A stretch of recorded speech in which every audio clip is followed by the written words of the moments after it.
Bonjour à tous et toutes qui vous êtes connectés à ce premier webinaire FAME dédié à l'ISR, l'investissement socialement responsable appliqué à l'immobilier. Si donc on constate alors, suite à des propos, que le label ISR s'applique non pas à des actifs mais à des fonds, la construction de ce webinaire, on a souhaité proposer et présenter un projet qui s'inscrivait véritablement dans cette démarche ISR.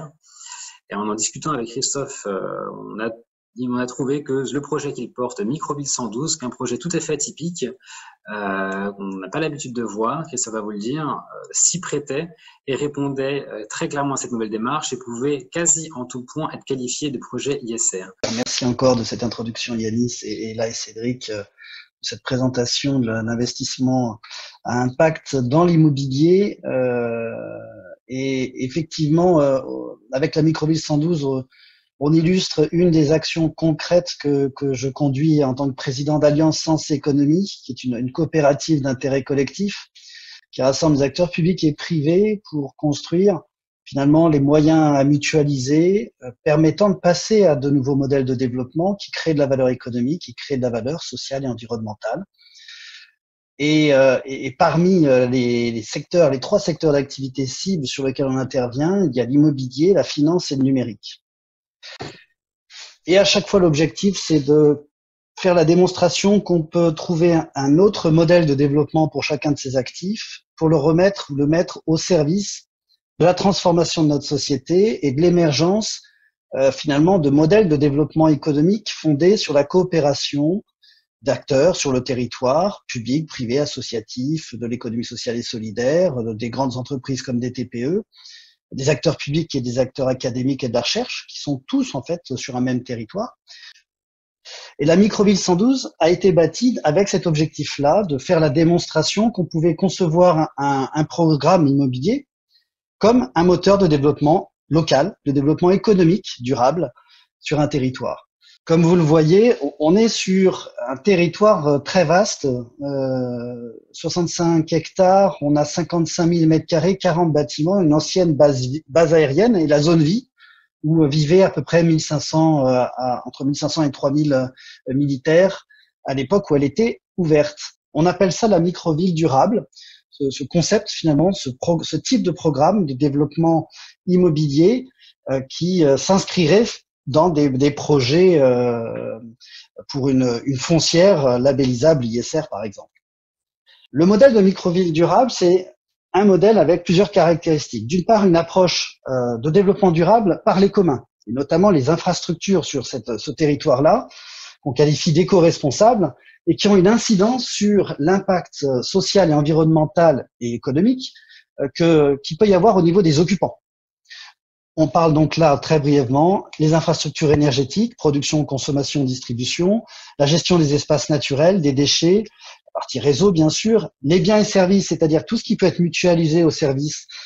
des occupants, que ce soit dans l'exploitation des espaces communs ou des espaces privatifs. L'interface numérique, indispensable si on veut faire du numérique inclusif,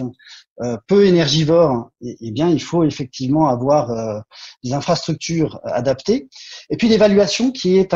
pour nous une infrastructure à part entière pour assurer l'évaluation continue de l'impact du programme immobilier et de ses occupants.